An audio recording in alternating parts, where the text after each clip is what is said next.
Vijayawada university మంచి భవిష్యత్తు కోసం తెలుగు విద్యార్థులు ఇష్టపడే యూనివర్సిటీ. కాల్ 9059052378 9059052379. నమస్తే, welcome to I dream inside politics with కవిత.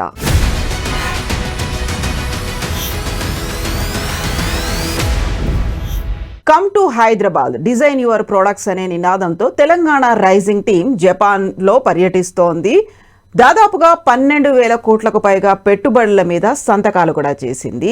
హైదరాబాద్కి సంబంధించి ఎకో టౌన్ ఏర్పాటు చేస్తామనేటువంటి ఒక అనౌన్స్మెంట్, MOU కూడా కుదుర్చుకుంది రేవంత్ బృందం.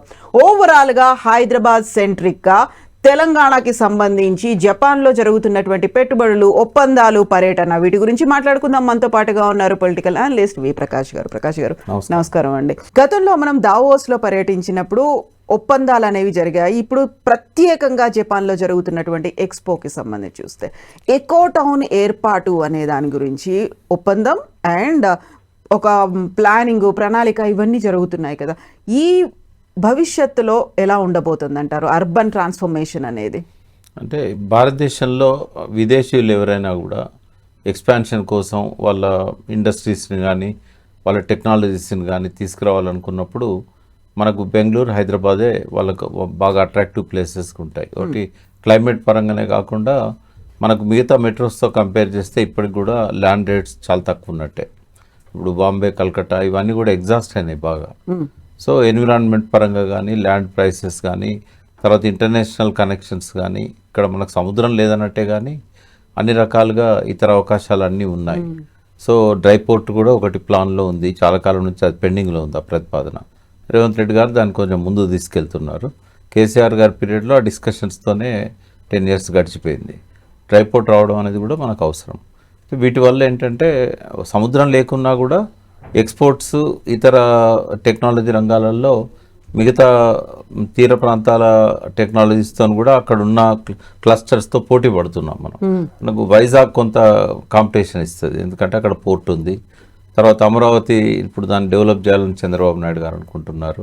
అంటే మనమే పోటీ అవుతాం. 2 తెలుగు రాష్ట్రాల మధ్యనే ఈ కాంపిటీషన్, హెల్దీ కాంపిటీషన్ అనేది డెవలప్ అవుతుంది ఇతర దేశాల వాళ్ళ టెక్నాలజీస్ని ఇన్వైట్ చేయడంలో.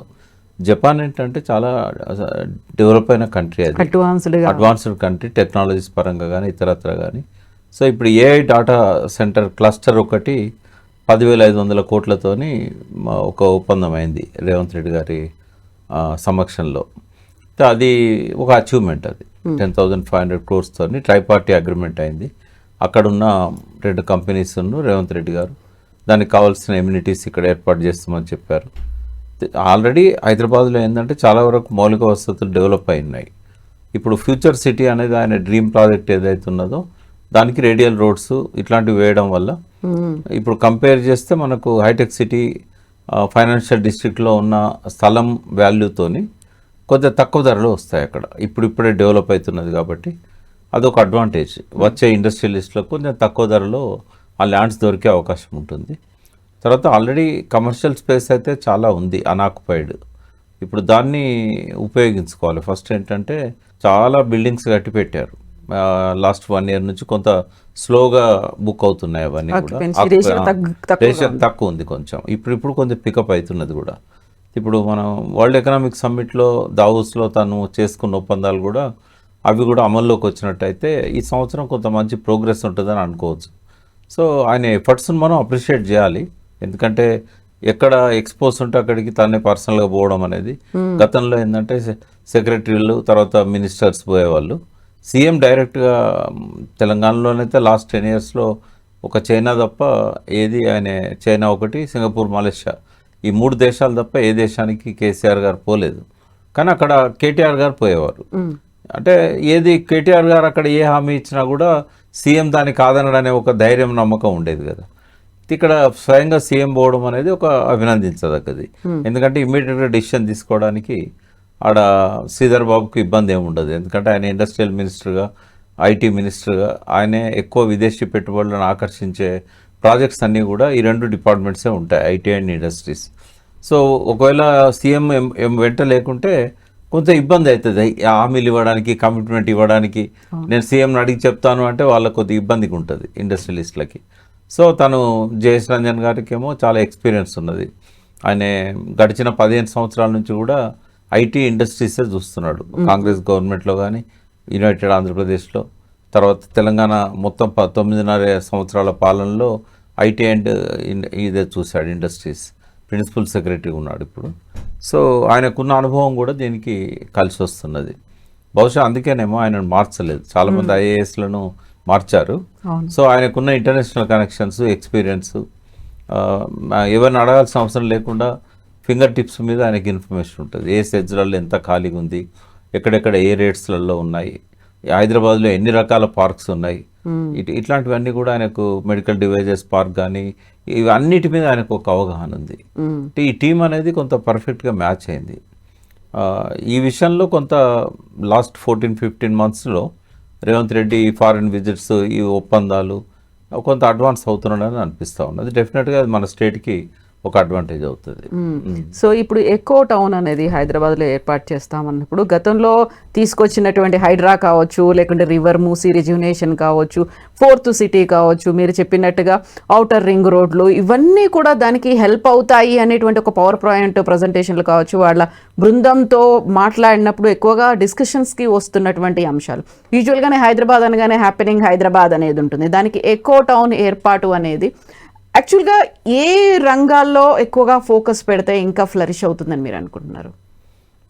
ఎకో టౌన్ అనేది మంచి కాన్సెప్టే. అది అంటే పొల్యూషన్ ఉండకుండా దానికి సంబంధించిన ఇండస్ట్రీస్ కానీ ఇట్లాంటివన్నీ కూడా ఇవాళ రేపు అంటే మన ప్రపంచ దేశాలతో చూసినట్టయితే 2030 కల్లా ఈ కార్బన్ సంబంధించిందంతా తగ్గించాలి.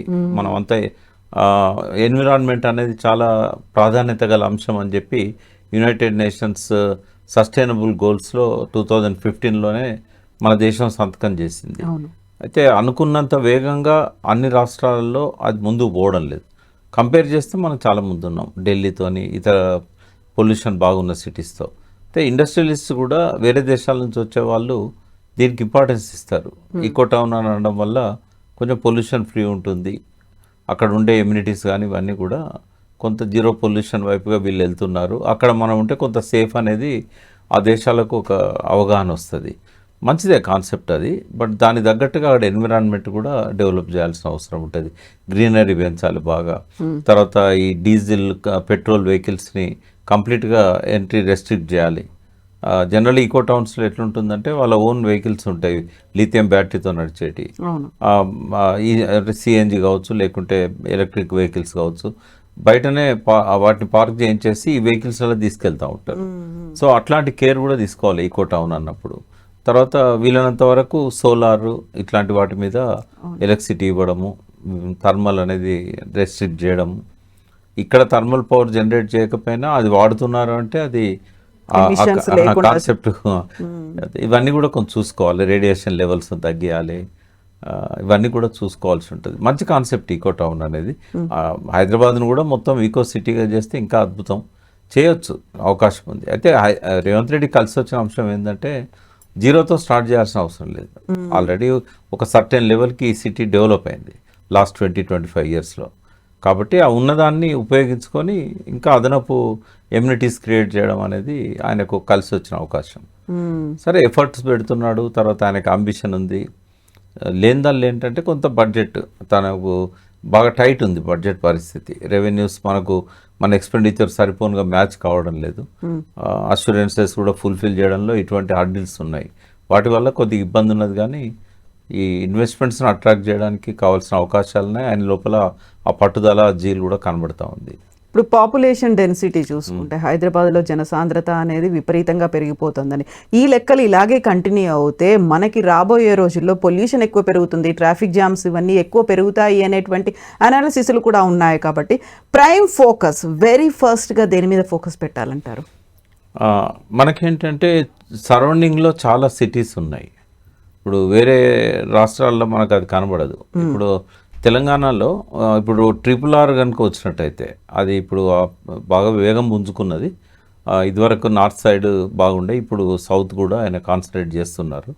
ఇది కనుక తొందరగా కంప్లీట్ అయిపోతే ఈ పక్కన ఉన్న డిస్ట్రిక్ట్స్ అన్నీ కూడా, ఇప్పుడు సంగారెడ్డి కావచ్చు, అటు పక్కన సిద్దిపేట కావచ్చు, ఇటు భువనగిరి అవతల యాదాద్రి భువనగిరి అవతల ప్రాంతాలు, ఇవన్నీ కూడా కనెక్టివిటీ డెవలప్ అవుతుంది. అప్పుడు డెన్సిటీ అనేది కొంత తగ్గుతుంది. ఎందుకు అంటే మైగ్రేట్ అయ్యే వాళ్ళు అక్కడ మనం ఇండస్ట్రీస్, పార్క్స్ ఇవన్నీ డెవలప్ చేస్తాం కాబట్టి ఆయన డ్రీమ్లో ఉంది అది. శాటిలైట్స్ టౌన్షిప్స్ అని కేసీఆర్ అన్నాడు, బట్ స్మార్ట్ సిటీస్ అని రేవంత్ రెడ్డి గారు అన్నారు. ఇవి కనుక డెవలప్ అయ్యి ఇప్పుడు వారు తీసుకొచ్చే కొత్త ఇండస్ట్రీస్ కానీ, పార్క్స్ కానీ, ఈకో పార్క్ కానీ, రేడియల్ రోడ్స్ కనెక్టివిటీ ఇచ్చి RRR నుంచి ఇప్పుడున్న ORR మధ్యలో ఇవన్నీ కూడా ఏంటంటే ఎక్స్పాన్షన్ అనేది డిస్ట్రిక్ట్లోకి వెళ్ళిపోద్ది ఆటోమేటిక్గా. అదివరకు కూడా హైదరాబాద్ డెవలప్మెంట్ అనేవాళ్ళం కదా. హైదరాబాద్ డెవలప్మెంట్లో మెదక్ ఉండేది, మహబూబ్నగర్ ఉండేది, నల్గొండ ఉండేది. ఇండస్ట్రీస్ అన్నీ కూడా ఆ జిల్లాలకు స్ప్రెడ్ అయిపోయినాయి. ఇప్పుడు కూడా ఈ ఎక్స్పాన్షన్ అనేది కొంత RRR కొంత అవతల యువతల చేసుకోగలుగుతాయి. ఒక 10-15 డిస్ట్రిక్ట్స్ వస్తాయి, తెలంగాణ డిస్ట్రిక్ట్స్. అప్పుడు హైదరాబాద్ మీద భారం తగ్గుతుంది. తర్వాత ఈ radial roads, ring roads, RRR ఇవి కూడా హైదరాబాద్ మీద ప్రెజర్ని తగ్గిస్తాయి.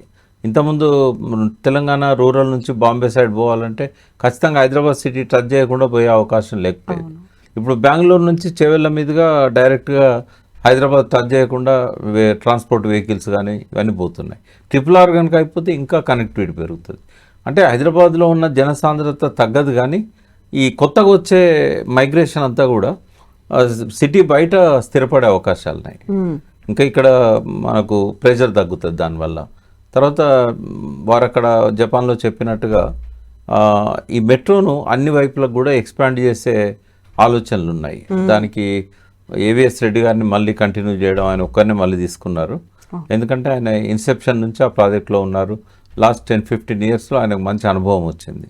సో ఆయనను కంటిన్యూ చేస్తున్నారంటేనే మెట్రో పలు దిశలకు దాన్ని ఎక్స్పాండ్ చేసే, మేడ్చల్ సైడ్ కానీ, ఇటు షామీర్పేట సైడు, అటు ఎయిర్పోర్ట్ నుంచి ఇంకా పైకి, ఇవన్నీ కూడా కొంత ఆలోచనలు పేపర్లలో కనబడుతున్నాయి. బట్ దాన్ని నిజం చేయాలంటే ప్రైవేట్ పబ్లిక్ పార్ట్నర్షిప్ కింద చేయాల్సిన అవసరం ఉంటుంది. మరి ఇంతకుముందు ఉన్న L&T వాళ్ళు వస్తారా, లేకుంటే కొత్త కంపెనీస్కి ఏమైనా ఇన్వైట్ చేయాల్సి వస్తుందా, కొన్ని రూట్స్ని ఏమైనా ఇవ్వాల్సి వస్తుందా అనేది చూడాలి. బట్ ఇట్స్ హైదరాబాద్ నలుచెరువుల డెవలప్మెంట్ కోసం ఇప్పుడు ఆయన తీసుకుంటున్న చర్యలు అయితే డెఫినెట్గా ఉపయోగపడతాయి. సో గతంలోనే మనం మూసీ రెజ్యూనేషన్ ప్రాజెక్ట్ కావచ్చు, లేకుంటే హైడ్రా వచ్చినప్పుడు వచ్చినటువంటి ఒక అపోజ్ అనేది కనిపించింది, వ్యతిరేకత ఉంది, ఆందోళనలు, నిరసనలు ఉన్నాయి. మళ్ళీ ఇప్పుడు మెట్రోని ఎక్స్పాండ్ చేస్తున్నాము, దాన్ని విస్తరిస్తున్నాము అనుకున్నప్పుడు, 4th సిటీ కడుతున్నాము అనుకున్నప్పుడు, ఎక్కువ టౌన్కి ఏర్పాటు చేస్తున్నాం, ఇలాంటివి కొన్ని అటు ఇటుగా ఆటుపోట్లు అనేవి ఉంటాయి. వాటన్నిటిని ఓవర్కమ్ అయ్యి ముందుకెళ్ళాలి అంటే కన్విన్స్ చేయాల్సింది ఎవరిని, ఎలా ముందుకెళ్ళాలంటే? ఎవరు నష్టపోవడానికి సిద్ధంగా ఉండరమ్మా. ఇప్పుడు మా ల్యాండ్ పోతున్నది అని అంటే వాళ్ళు డెఫినెట్గా ప్రొటెస్ట్ చేస్తారు. అయితే మనము గవర్నమెంట్ రేట్ ప్రకారం కాకుండా మార్కెట్ రేట్ ప్రకారంగా ఆ ల్యాండ్ అక్వైర్ చేసినట్టయితే డెఫినెట్గా వాళ్ళు ముందుకు వస్తారు. బడ్జెట్ కొంచెం పెంచుకోవాలి, వాళ్ళని సాటిస్ఫై చేయాలి. ప్రజా అవసరాల కోసం ఏ ల్యాండ్ అయినా తీసుకునే రైట్ ప్రభుత్వానికి ఉన్నది. బట్ ఈ ప్రొటెస్ట్లు ఇవన్నీ ఆగాలనుకున్నప్పుడు కొంత వాళ్ళని సాటిస్ఫై చేసే విధంగా ల్యాండ్ రేట్స్ పెంచాలి. అప్పుడు కేసీఆర్ గారికి కూడా ఇదే కాళేశ్వరం ప్రాజెక్ట్ ఎక్స్పాన్షన్లో చాలా ఇబ్బందులు వచ్చాయి. అప్పుడు 1.5-2 లక్షలు కూడా లేకుండే తెలంగాణ వచ్చిన కొత్తలో. అయితే 1-2 సంవత్సరాలలోనే రేట్లు విపరీతంగా పెరిగిపోయినాయి. పెరిగిపోవడంతో ఆయన ఒక స్టేజ్లో 7.5 లక్షలు, 1.5 లక్షలు ఇచ్చిన దగ్గర 7.5 లక్షలు ఇవ్వాల్సి వచ్చింది. దానికి కూడా సాటిస్ఫై కాకపోతే 15-20 లక్షల దాకా కూడా పోవాల్సి వచ్చింది. అంటే అగ్రిమెంట్స్ చేసుకోవడం, వాళ్ళతో కూర్చొని మాట్లాడి కోర్టు దాకా పోకుండా ఇష్యూని రిజాల్వ్ చేయడం, ధర్నాల దాకా రానియకుండా. ఒక్క ఏరియాలో తప్ప గజ్వేల్ జిల్లాలో ఈ అంతటా కూడా గజ్వేల్ ఏరియాలో ఒక దగ్గర మాత్రమే కాళేశ్వరం మల్లన్న సాగర్ దాని దగ్గర వచ్చింది. అయితే రేవంత్ రెడ్డి గారికి ఆ ఛాలెంజెస్ ఉన్నాయి ముందట. ఇప్పుడు ఆయన లగచర్లది ఇన్సిడెంట్ కావచ్చు, ఇట్లాంటివి ఫోర్స్ఫుల్గా కాకుండా కన్విన్స్ చేసి తీసుకున్నట్టయితే బాగుంటుంది. మూసీలో కూడా ఆయన డబుల్ బెడ్రూమ్స్ ఏవైతే కేసీఆర్ గారు పీరియడ్లో కట్టినవి ఉన్నాయో అప్పుడు అలాట్ చేయలేదు. దాదాపు 70,000-80,000 దాకా ఉన్నాయి. అయితే వాటిలలో నేను మిమ్మల్ని అకామిడేట్ చేస్తా అని చెప్పారు. అయితే అవి బాగానే ఉంటాయి వాళ్ళకు, కానీ మూసీలో ఉన్న ఈ మురికి ప్రాంతాలలో ఉండేదానికంటే 100% బెటర్ అవి. కానీ వాళ్ళు ఎక్కడ ప్రొటెస్ట్ చేశారంటే, ఎక్కడో ఉన్నాయి అవి 25 కిలోమీటర్ల దూరంలో, మాకు అక్కడ వృత్తి దొరకకపోవచ్చు, మేము ఇక్కడైతే మేము మా వృత్తి చేసుకుంటూ మేము కొంచెం దూరమైనా రాగలుగుతాం, పోగలుగుతాం. అయితే మళ్ళీ కొత్తగా కట్టాలి. ల్యాండ్ లేదని కాదు, రేస్ కోర్స్ ల్యాండ్ ఉంది, గోషామాల్ది అంటే ఇప్పుడు దాన్ని హాస్పిటల్ కోసం తీసుకున్నారు. బట్ చెంచల్గూడ జైలు ఉంది, జైలు షిఫ్ట్ చేయాల్సింది ఏదో ఒక రోజు. అంటే ఎక్కడైతే వాళ్ళను తీసేస్తున్నారో వాళ్ళ ఇండ్లు, దగ్గరలో ఇవ్వగలిగితే డెఫినెట్గా అది అడ్వాంటేజ్ అవుతుంది. అయితే ఈ విధానాన్ని రేవంత్ రెడ్డి గారు అనుసరించాలి. వారి మదిలో ఉన్న ఈ ప్రాజెక్ట్స్ అన్నీ కూడా ఇంప్లిమెంట్ కావాలంటే ప్రజల నుంచి వీలైనంత వరకు ప్రొటెస్ట్ రాకుండా చేసుకోవచ్చు. మూసీలో కూడా అంత తొందరగా మనము దాన్ని రివైవ్ చేయలేం, ఇట్ టేక్స్ టైం. కాబట్టి దూకుడుగా పోకుండా సంయమనంతో పోతే నెగిటివ్ టాక్ రాదు, ప్రతిపక్షాలకు అస్త్రాలు ఇచ్చే పరిస్థితి ఉండదు. ఈ చిన్న ఇష్యూ దొరికితే చాలు డెఫినెట్గా అపోజిషన్ పార్టీస్ అక్కడ ఉంటాయి. అవి ఆ అవకాశాలు ఇవ్వకుండా తను ప్లాన్ చేసుకోవాలి. ఆ హైడ్రా కూడా ఏంటంటే చాలా కాంట్రవర్షియల్ ఇష్యూస్ ఉంటాయి. అయితే ముందేంటంటే కన్విన్సింగ్గా పబ్లిక్ విషయంలో నిన్న వసంత కృష్ణ జరిగింది. ఆయన చెప్తున్నది ఏంటంటే నేను అన్ని చూస్తే తీసుకున్నాను, కోర్టులో తీర్పులు ఉన్నాయి, తర్వాత ప్రభుత్వమే మాకు అమ్మింది భూములన్నీ అని ఆయన చెప్తున్నాడు. లేదా ఆయన అన్ని ఫేక్ డాక్యుమెంట్స్ అని చెప్పి రంగనాథ్ గారు చెప్తున్నారు. అంటే ఇన్సిడెంట్ అయిన తర్వాత ప్రభుత్వానికి చెడ్డ పేరు వస్తుంది. ఇన్సిడెంట్ కాకముందే ఇగో ఈ పద్ధతిలో ఉన్నది కాబట్టి మేము దీని మీద అటాక్ చేస్తున్నామని చెప్పి ఒక స్టేట్మెంట్ ఇచ్చి పోయింది అనుకోండి, పబ్లిక్ ఇంకో తిరిగా దాన్ని తీసుకుంటారు. ఈ చిన్న చిన్న కరెక్షన్స్ అవసరం. అంటే నోటీస్ ఇస్తేనే వాళ్ళు కోర్టు పోయి స్టే చేస్తారు. నోటీస్ ఇవ్వకుండా సోషల్ మీడియాలో ఒక ఛానల్ని పిలుచుకొని అదంతా కూడా బయటపెట్టి నువ్వు ఫలానా టైంకి ఇది టెలికాస్ట్ చేయి, మేము పోతాం స్పాట్కి, ఇంకా వాళ్ళు ఆపుకోవడానికి ఉండదు. అంటే సాటర్డే సండే వద్దని హైకోర్టు చెప్పినా కూడా వాళ్ళు సాటర్డే సండే పోకపోతే ఒక్క పని చేయలేరు. ఎందుకు అంటే ముందు రోజు పోతే ఇమీడియట్గా కొన్ని గంటలలోనే స్టే తీసుకొస్తారు. ఇవన్నీ తెలుసు కాబట్టి లక్ష్మణ్ గారు, జస్టిస్ లక్ష్మణ్ ఎంత ఆక్షేపణలు ఇచ్చినా మళ్ళీ రంగనాథ్ గారు సాటర్డే సండేనే చేస్తున్నారు. చేయకూడదని ఏం లేదు, బట్ ఆయన కన్వీనియన్స్ కోసం ఆయనే సాటర్డే సండే చూజ్ చేసుకుంటున్నాడు. అయితే కోర్టు కూడా ఏంటంటే పెద్దవాళ్ళ విషయంలో సాటర్డే సండే పోయినా పెద్దగా అభ్యంతరం చెప్పదు, కానీ పేద ప్రజలు ఇట్లాంటి వాళ్ళ విషయంలో ఈ మధ్య అయితే ఏం జరగలేదు. బట్ ఇవన్నీ కూడా ఏంటంటే రేవంత్ రెడ్డి గారి ఇంటెన్షన్ తప్పటం లేదు. ఎగ్జిక్యూషన్లో కొన్ని పొరపాట్లు జరగవచ్చు, దాన్ని అసెస్ చేయడంలో పొరపాట్లు జరగచ్చు.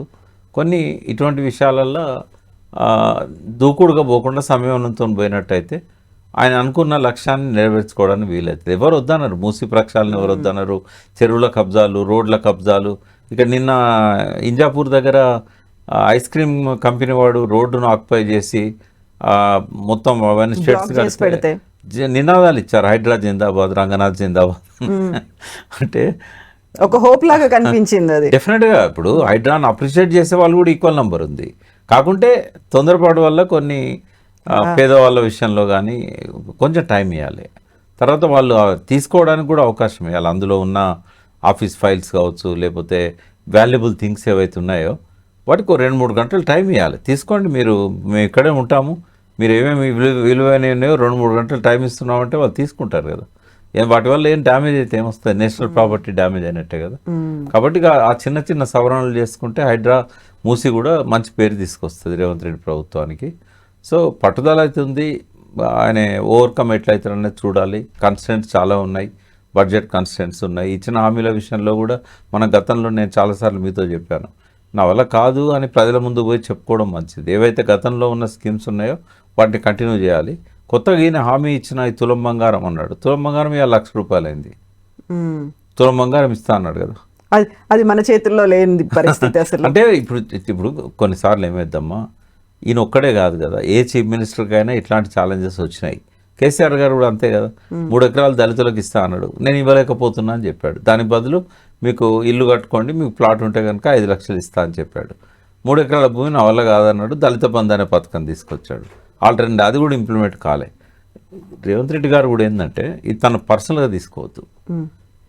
ఒక ప్రభుత్వ అధినేతగా మేము ఇట్లా అనుకున్నాము ఇద్దామని, బట్ ఇవాళ ఉన్న ఆర్థిక పరిస్థితి చూసినప్పుడు గ్లోబల్ క్రైసిస్లో భాగంగా రియల్ ఎస్టేట్ పడిపోవడం కావచ్చు, ఇంకా కొన్ని విషయాల వల్ల అనుకున్న పరిస్థితి లేదు కాబట్టి నేను ఇవి ఇవ్వలేకపోతున్నా, ఇవి ఇస్తా అని చెప్పినట్టయితే అంతే నిష్ఠూరం కంటే ఆది నిష్ఠూరం మేలు అంటారు. దానివల్ల ప్రజల లోపల ఒక మోసం చేశాడు అనే భావన రాదు. ఆయన ఉన్న సిచ్యువేషన్ చెప్పాడు, ఆ పరిస్థితుల్లో కేసీఆర్ ఉన్నా ఇట్లాగే ఉండేదేమో అనే ఒపీనియన్ ప్రజల్లో. లేకపోతే ఏమవుతుంది, తన అసమర్థుడుగా మిగిలిపోతాడు, కేసీఆర్ బెటర్ అనే కాడికి వస్తుంది. కాబట్టి కొంత పాజిటివ్గా తన ప్రజల ముందుకెళ్ళి వాస్తవ పరిస్థితి వివరించాలి. ఆయన ప్రజల తరఫునే కదా పరిపాలన చేసేది, వాళ్ళకు వాస్తవాలు చెప్తే నష్టమే ఉన్నది. అంటే ఆ విషయంలో ఆయన కొంత ముందుకొచ్చి ఇది చేసుకున్నట్టయితే ఇంకా కొంత మంచి పేరు వచ్చే అవకాశం ఉంటుంది. ఇప్పుడు దావోస్కి వెళ్ళినప్పుడేమో తెలంగాణ రైజింగ్ అనేటువంటి ఒక నినాదం, ఇప్పుడు జపాన్లో ఉన్నప్పుడేమో come to Hyderabad design your products అనేది. సో ఇక్కడ జరుగుతున్నటువంటి ఇంటర్నేషనల్ ఎక్స్పోలు కావచ్చు, లేకుంటే పెట్టుబడుల సమ్మేళనాలు, ఈ మీటింగ్స్ ఇవన్నీ అవుతున్నప్పుడు మెయిన్ ఫోకస్ ఏం చూస్తారు వాళ్ళు? పెట్టుబడులు పెట్టడానికో లేకుంటే హైదరాబాద్ దాకా రావడానికో చూసేది ఏంటి ఆస్పెక్ట్స్ ఏముంటాయి? అంటే వాళ్ళ ఇన్ఫ్రాస్ట్రక్చర్ డెవలప్ చేయగలిగిన శక్తి వీళ్ళకు ఉందా, అనుకున్న టైంకు మనకు వీళ్ళు అన్ని రకాలుగా ఇవ్వగలుగుతారా, తర్వాత ఇతర గ్లోబల్ సిటీస్తో పోల్చినప్పుడు వీరు చెప్పినవన్నీ హైదరాబాద్లో వాస్తవంగా ఉన్నాయా, చెప్పగానే వెంటనే నమ్మరు. ఇవాళ గూగుల్ ఉంది కదా, ప్రతి విషయాన్ని అది బయట పెడుతుంది. కాబట్టి అవన్నీ చెక్ చేసుకుంటారు వాళ్ళు. చెక్ చేసుకొని మనకి ఎక్కడైతే అడ్వాంటేజ్ ఉంటుంది, ఈయన కొంత ఇండస్ట్రీ ఫ్రెండ్లీ చీఫ్ మినిస్టర్ లాగా కనబడుతూ ఉన్నాడు, ఆయనే డిసిషన్ మేకరు, కాబట్టి ఆయనే ఇక్కడ దాకా వచ్చి మనల్ని ఇన్వైట్ చేశాడు, ఎంఓయూ మీద సంతకాలు చేశాడు. సో మన కనెక్టివిటీ వచ్చింది, కమ్యూనికేషన్ ఉంది, పాసిబుల్ అవుతుంది అనే ఒక హోప్ అనేది వాళ్ళ లోపల క్రియేట్ అవుతుంది. ఒకటి ఏంటంటే తను ఇంతకుముందు అన్నట్టుగా ఆర్థిక పరిస్థితి బాగాలేదు అనే ఇట్లాంటి విషయాలు ఆయన తెలుగులో ఇక్కడ చెప్పొచ్చు, రవీంద్ర భారతిలో స్టూడెంట్స్ మీటింగ్లో చెప్పొచ్చు, ఎంప్లాయీస్ మీటింగ్లో చెప్పొచ్చు, కానీ గూగుల్లో అది రిజిస్టర్ అవుతుంది. అదే ఎకానమీ బాగాలేదు అంటున్నాడు కదా, అప్పుల్లో ఉన్నాము, జీతాలు ఇవ్వడానికి డబ్బులు లేవంటున్నాడు. ఇట్లా ఉంటే మనకు ఆయన అనుకున్న ప్రామిసెస్ ఫుల్ఫిల్ చేస్తాడా, చేయకపోవచ్చు కదా, ఇట్లాంటి భావాలు వస్తాయి. కాబట్టి వీలైనంత వరకు ఆ విషయాలను ఇంటర్నల్ మీటింగ్స్ పరిమితం చేయాలి. వాస్తవంగా తన పరిస్థితి బాగాలేనప్పుడు దాన్ని బయట చెప్పుకోవడం బాగుండదు, ఆ క్యారీ అవుతుంది. ఇప్పుడు ఒక ఎగ్జాంపుల్ చెప్తాను నేను. మనము గోదావరి వాటర్ని కృష్ణా బేసిన్లో ఉన్న ప్రాజెక్టులకి ఇవ్వాలని చాలా ప్రాజెక్టు రూపకల్పన చేశాం. బట్ అది ఎక్కడ బయటికి రానియలేదు. రాణిస్తే ఏమైందంటే ఇప్పుడు బచావత్ బ్రజేష్ కుమార్ ట్రిబ్యునల్ విచారణ జరుగుతూ ఉంది. అక్కడ ఆ స్టేట్స్కి వాటా ఇవ్వాల్సి వస్తుంది. ఇప్పుడు ఇంతకుముందు పోలవరం నుంచి కృష్ణా డెల్టాకు మళ్లించినందుకే 90 టీఎంసీ 45 టీఎంసీ ఇవ్వాలని చెప్పేసి ఉంది కదా. అయితే అటువంటి సమస్యలు వస్తాయి ఇంటర్నేషనల్ లెవెల్లో, నేషనల్ లెవెల్లో. కాబట్టి పబ్లిక్కు చెప్పే విషయాలను మీడియా పరంగా కాకుండా ముఖ్యమైన మీటింగ్స్లలో, క్లోజ్డ్ డోర్ మీటింగ్స్లలో చెప్పుకోవాలి. ఇవన్నీ మనము గూగుల్లోకి ఎక్కేటట్టుగా ఉన్నట్టయితే ఇది మనకు అడ్వర్స్ ఎఫెక్ట్ అవుతుంది. కాబట్టి రాష్ట్ర ప్రభుత్వం చేస్తున్న మంచి గురించి బయట ప్రపంచానికి చెప్పడం అవసరం.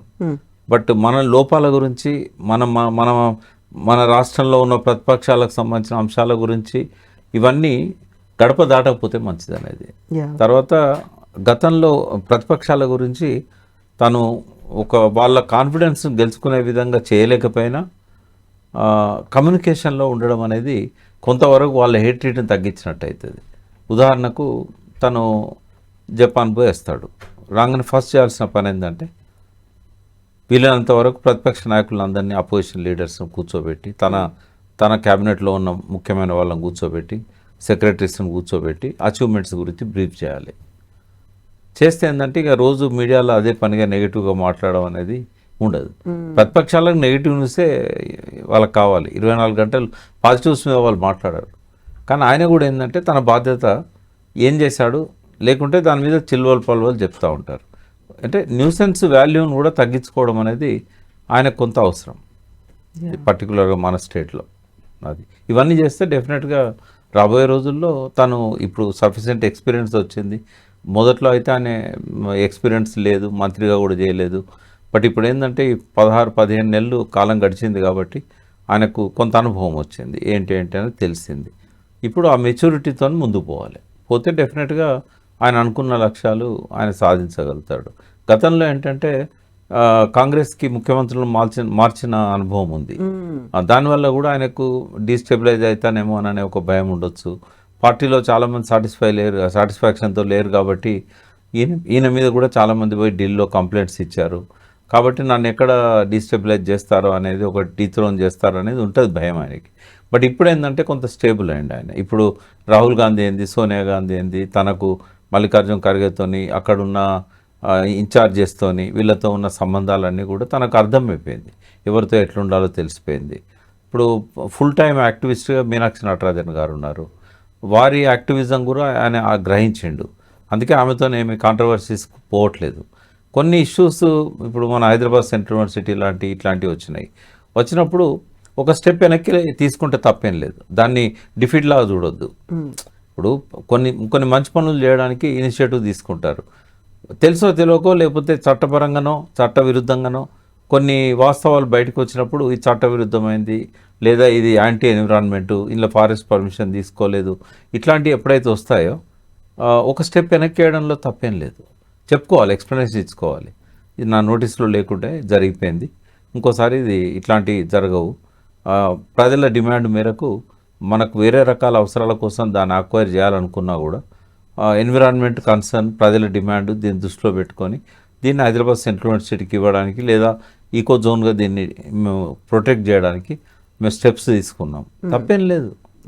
అంటే ఆ రకంగా ముందుకు పోతే ఎక్కువ ప్రజాభిమానాన్ని గెలుచుకునే అవకాశం ఉంటుంది, విమర్శలు తన మీద వచ్చినాయి కొన్ని తగ్గించుకునే అవకాశం ఉంటుంది.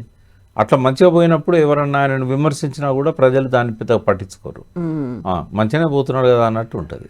కొన్ని ఇటువంటి విషయాలలో హామీల విషయంలో కూడా ఆయన కొంత ఆచితూచి మాట్లాడితే మంచిది. మార్చి 31 లోపల మొత్తం మేము ఇచ్చేస్తాం, రైతు భరోసా 2 lakh లోన్ మాఫీ ఏదైతే ఉన్నదో రుణమాఫీ అని చెప్పి అన్నారు. ఆర్థిక పరిస్థితి ఆయనకు అనుకూలించలేదు, తప్పేం లేదు, మినిస్టర్స్తో చెప్పేయాలి. తుమ్మల నాగేశ్వరరావు గారు చెప్పారు, అనుకున్నాం కానీ మేము ఆ టైం లోపల ఇవ్వలేకపోయినాం, బట్ డెఫినెట్గా ఇస్తాము, ఇంకొంచెం గడువు అవసరము. ఇది పాజిటివ్ అప్రోచ్. పాజిటివ్ అప్రోచ్తో పోతే ఇబ్బంది ఏమి ఉండదు. ఎస్ ప్రకాష్ గారు, థ్యాంక్ యూ సో మచ్ అండి, థ్యాంక్ యూ.